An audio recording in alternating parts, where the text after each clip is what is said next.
Welcome to Solvetic, your channel to always learn technology easily. Below in the description, you will find useful links we used in this video.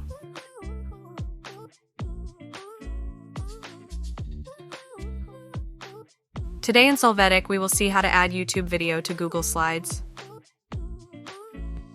We will start by opening YouTube. Here, above the video, click Share. Then click Copy to have the video address. After this, in Google Slides, from the Insert menu, click on Video. Paste the video address at the top and press Enter. When you see the video, select it and click Insert. The video will be added to the presentation. Here you can see its playback, as well as the option to make some adjustments.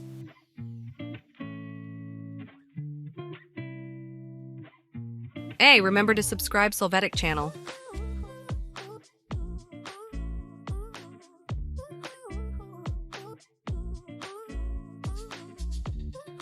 We hope it has been helpful for you.